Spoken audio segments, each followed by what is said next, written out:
Hello friends, welcome to mister TNPSC. இந்த வீடியோவில் நம்ம என்ன பார்க்க போகிறோம் அப்படின்னா, டிஎன்பிசியில் ப்ரீவியஸ் இயர் கொஷின் பேப்பரில் கேட்ட நாமக்கல் கவிஞரை பற்றியும் கவிமணி தேசிக விநாயகரை பற்றின கொஷின்ஸ்லாம் வந்து இந்த வீடியோவில் பார்க்க போகிறோம். அதாவது 2012 24 வரைக்கும் நடந்த கொஷின் ஆன்சர் வந்து இந்த வீடியோவில் பார்க்க போகிறோம். இதில் பார்த்தீங்க அப்படின்னா ஒரு நாமக்கல் கவிஞர்லேருந்து ஒரு 22 கொஷினும் கவிமணியை பற்றி வந்து ஒரு 24 கொஷினும் வந்து இந்த வீடியோவில் பார்க்க போகிறோம். ஃபஸ்ட்டு கொஷின் பார்த்தீங்க அப்படின்னா, தமிழகத்தின் முதல் அரசவை கவிஞராக விளங்கியவர் யார்?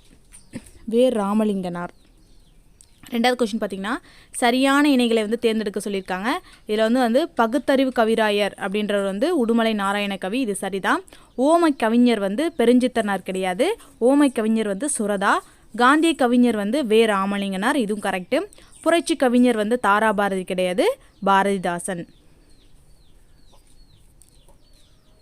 நெக்ஸ்ட் கொஸ்டின், உப்பு சத்தியாகிரக தொண்டர்கள் வழிநடை பாடலாக பாடக்கூடிய கத்தியின்றி ரத்தமின்றி யுத்தம் ஒன்று வருகுது என்று வழிநடை பாடலை இயற்றியவர் யார் அப்படின்னா நாமக்கல் கவிஞர் வே ராமலிங்கனார்.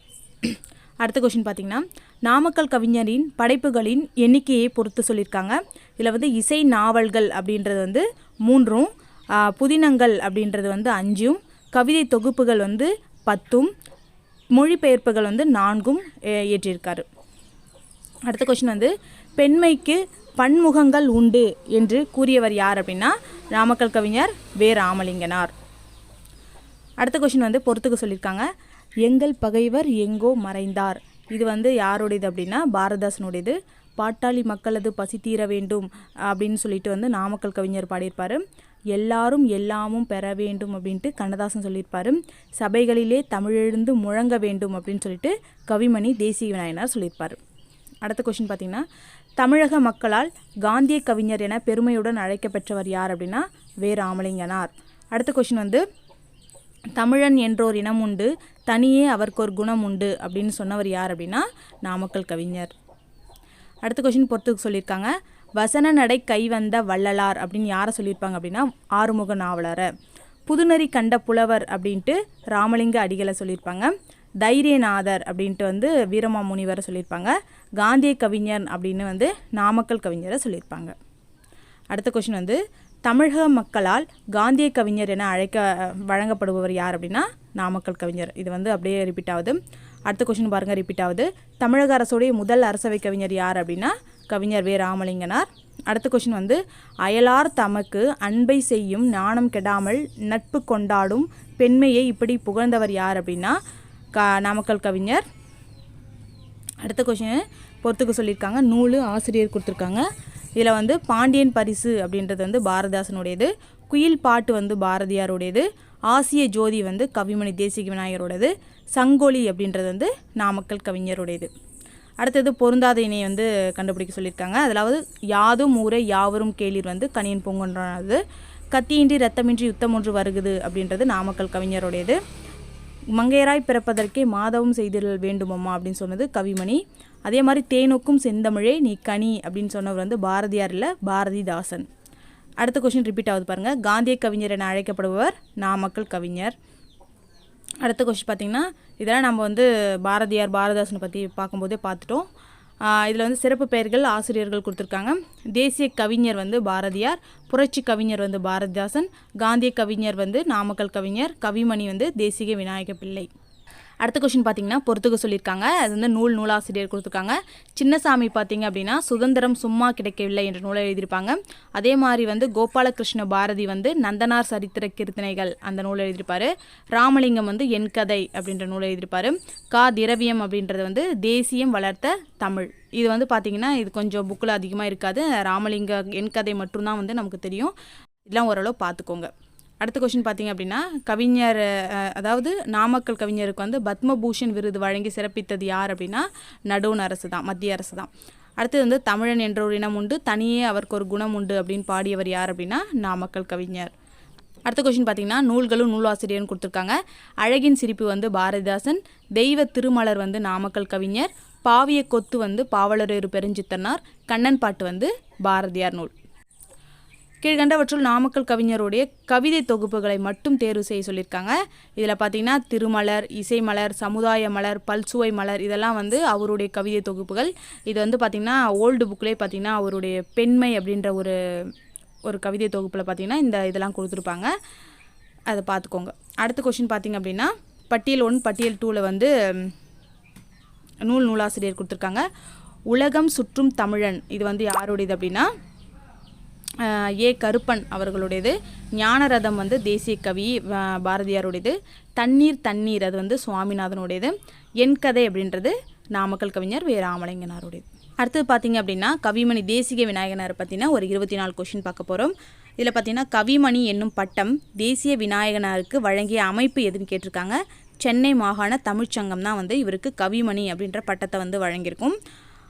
இது வழங்கியவர் யார் அப்படின்னா அறிஞர் அண்ணா தான் வந்து வழங்கியிருப்பார். அடுத்தது வந்து சரியான இணையை வந்து தேர்ந்தெடுக்க சொல்லியிருக்காங்க. தேனிலே ஊறிய செந்தமிழின் சுவைதேரும் சிலப்பதிகாரம் அதை ஊனிலே எம் உயிர் உள்ளளவும் நிதம் ஓதி உணர்ந்தின் புருவோமே. இப்பாடலில் இடம்பெற்றுள்ள நயங்களின்படி சரியாக பொருந்தும் எதுகை உள்ள இணையை வந்து தேர்ந்தெடுக்க சொல்லியிருக்காங்க. நமக்கு மோன எதுகெல்லாம் நமக்கு ஓரளவு தெரியும். அதை வச்சு பார்த்திங்கன்னா தேனிலே ஊனிலே அதுதான் வந்து எதுகையில் வந்து அடி எதுகையில் பொருந்தி வந்திருக்கு. அதுதான் அந்த ஆன்சர்.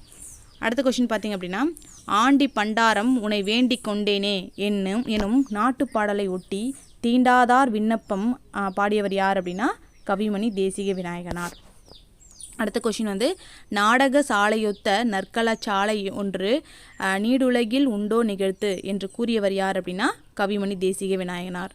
கல்லை பிசைந்து கனியாக்கும் செந்தமிழின் சொல்லை மணியாக தொடுத்து என்ற தாலாட்டு பாடலை பாடியவர் யார் அப்படின்னா கவிமணி தேசிக விநாயகம் பிள்ளை. அடுத்த கொஷின் பார்த்திங்கன்னா தேனிலே ஊறிய செந்தமிழின் சுவைதேரும் சிலப்பதிகாரம் என்று பாராட்டியவர் யார் அப்படின்னா கவிமணி. அடுத்த கொஷின் பார்த்திங்கன்னா பாடல் அறிந்து பொறுத்துக்க சொல்லியிருக்காங்க. காலை மாலை உலாவி நிதம் அப்படின்னு சொல்லிட்டு கவிமணி தேசிக விநாயகனார் பாடியிருப்பார். மீதூன் விரும்பேல் அப்படின்ட்டு ஔவையார் சொல்லியிருப்பாங்க. திடம்பட மெய்ஞானம் சேரவும் மாட்டார் அப்படின்ட்டு திருமூலர் சொல்லியிருப்பார். மருந்தென வேண்டாமாம் யாக்கைக்குன்னு திருவள்ளுவர் சொல்லியிருப்பார். ரூபாயத் என்பதோடைய பொருள் என்ன அப்படின்னா 4 அடி செய்யுள். இது வந்து உமர் கய்யாம் பாடல்களில் வரக்கூடியது. அடுத்த கொஷின் பார்த்திங்கன்னா நீதி திருக்குறளை நெஞ்சார தம் வாழ்வில் ஓதி தொழுது எழுக ஓர்ந்து இவ்வாறு திருக்குறளுடைய பெருமையை பாடியவர் யார் அப்படின்னா கவிமணி தேசிக விநாயகனார். அடுத்த கொஷின் காலை மாலை உலாவி நிதம் காற்று வாங்கி வருவோரின் காலை தொட்டு கும்பிட்டு காளான் ஓடி போவானே அப்படின்னு சொல்லிட்டு பாடியவர் யார் அப்படின்னா கவிமணி தான். மருமக்கள் வழி மானியம் என்ற நூலை எழுதியவர் யார் அப்படின்னா கவிமணி.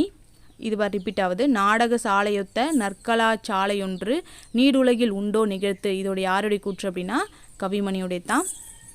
அடுத்தது இது பாருங்கள், நம்ம இது நாமக்கல் கவிஞர்களில் பார்த்தோம்.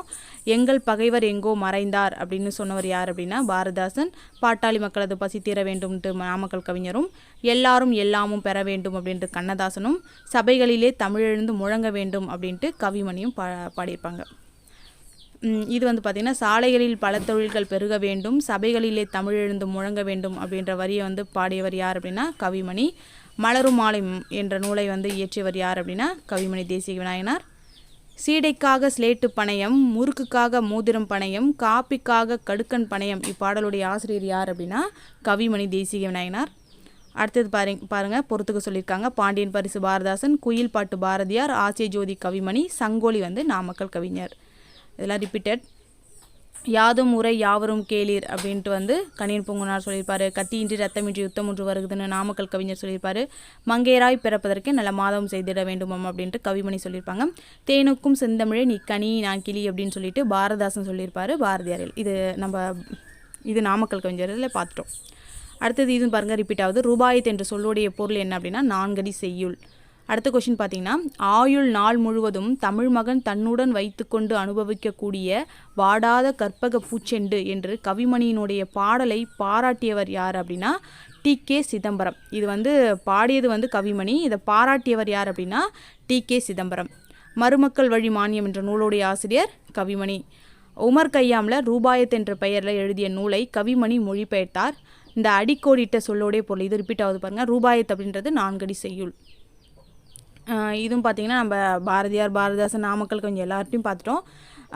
தேசிய கவிஞனா பாரதியார், புரட்சி கவிஞனா பாரதிதாசன், காந்திய கவிஞனா நாமக்கல் கவிஞர், கவிமணினா தேசிய விநாயகம் பிள்ளை. இதுவும் நம்ம பார்த்துருக்கோம்.